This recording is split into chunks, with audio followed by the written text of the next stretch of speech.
चलिए आज बात करते हैं गैप अप और गैप डाउन में क्या करना चाहिए। देखिए, गैप अप और गैप डाउन किसको कहते हैं। अभी निफ्टी चल रहा है 23,700 के आसपास। जो फिबोनाची जानते हैं उनको एक नंबर याद होगा 61.8%। 27,000 का 61.8%, 0.618%, 175 के आसपास, 145 के आसपास में आता है, 146-47 आता है। अब अभी चल रहा है 23,720, उसका 0.618% आप निकाल के देखिए तो आता है 146 पॉइंट समथिंग 47 के आसपास। आप 145 को मान लीजिए वो गैप अप और गैप डाउन, या तो 145 पॉइंट ऊपर खुल गया, 150, 160, तो वो गैप अप हुआ। गैप डाउन किसको बोलते हैं? अगर वो 145 से ऊपर 150, 160 ऐसा में ओपन हो गया, वो हो गया गैप डाउन। बाकी को आप अपना जो एनालिसिस किए हैं उसके हिसाब से अपना माइंडसेट को तैयार कीजिए 10 बजे तक। लेकिन जब गैप अप और गैप डाउन होता है उसमें ओपनिंग नंबर जो है वो बहुत इंपॉर्टेंट होता है। उसका हम तरीका बताते हैं आपको। मान लीजिए अभी 719 चल रहा है, उसका 145, 150 मतलब 585 के नीचे अगर खुल गया तो गैप डाउन खुल गया। अब वो नंबर मान लीजिए 580 या 570 या 565 जहां भी खुला, उस नंबर को आप नोट कर लीजिए और 10:30 बजे वो ऊपर जाए नीचे जाए, 10:30 बजे तक 5 कैंडल बिल्कुल भूल जाइए। इस स्ट्रेटेजी का नाम है 5x15 और 15x5। जो 5 मिनट का कैंडल फॉलो करते हैं वो 15 कैंडल वेट कीजिए, और जो 15 मिनट का फॉलो करते हैं वो 5 कैंडल यूज कीजिए। 10:30 बजे आप देखिए मार्केट चल कहाँ रहा है। अगर ओपनिंग से ऊपर चल रहा है तो मार्केट ऊपर जाएगा, नीचे नहीं जाएगा। अगर ओपनिंग पॉइंट से नीचे चल रहा है तो मार्केट नीचे जाएगा। ये चीज को माइंडसेट इस चीज के आधार में बनाइए।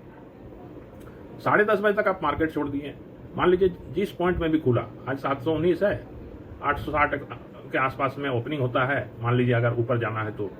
लेकिन 860 या 865 में खुलने के बाद 10:30 बजे वो 810 या 820 में है। अब आज तो ब्रेकआउट दे दिया बोल के फिर उसके बाद कॉल में बैठ गया, वो बहुत गलत होता है। इसीलिए इस चीज को 10:30 बजे डिसाइड कीजिए कि आज मार्केट ऊपर जाएगा कि नीचे जाएगा। उसके बाद आप अपना सेटअप तैयार कीजिए।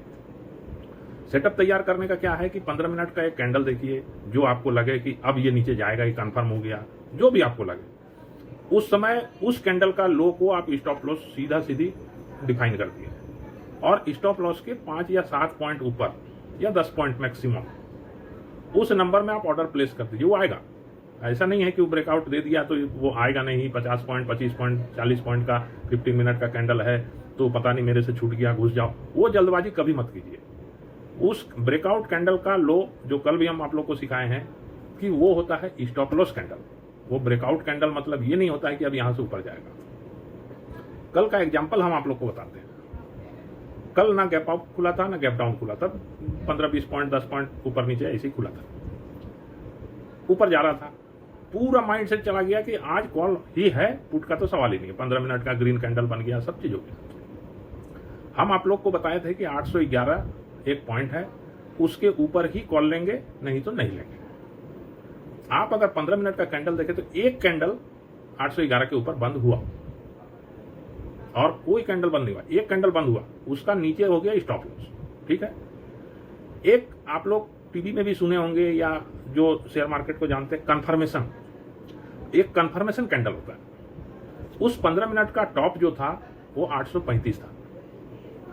जो भी टॉप था उसके ऊपर एक 5 मिनट का कैंडल क्लोज होना जरूरी है, तभी आपका ये जो ब्रेकआउट है उसको कंफर्म माना जाएगा। और अगर नहीं है और उस कैंडल का लो को फिर से ब्रेक कर दिया, मतलब कि वो फॉल्स ब्रेकआउट है। वो कल इस तरह से रिटेलर को ट्रैप किया। जब फॉल्स ब्रेकआउट होके मार्केट रेंज में फिर से लौट आता है वो बहुत डेंजरस होता है।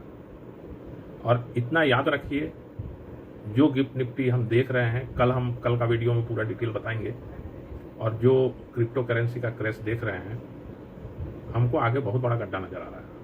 ये बात तो आप कहीं ना कहीं दिमाग में घुसा कर रखिए। बाकी हम कल का वीडियो में डिटेल बताएंगे आपको। आज तो सिर्फ स्ट्रेटेजी बताएं गैप अप गैप डाउन का, इसलिए इस चीज को अपने रूल बुक में जरूर नोट करके रखें और इस चीज को वॉच कीजिए। हम आप लोग को मार्केट का एक एक चीज एक क्लियर भाषा में न्यूट्रल होके बता रहे हैं। ठीक है, आज का वीडियो इतना ही, अब बंद करते हैं।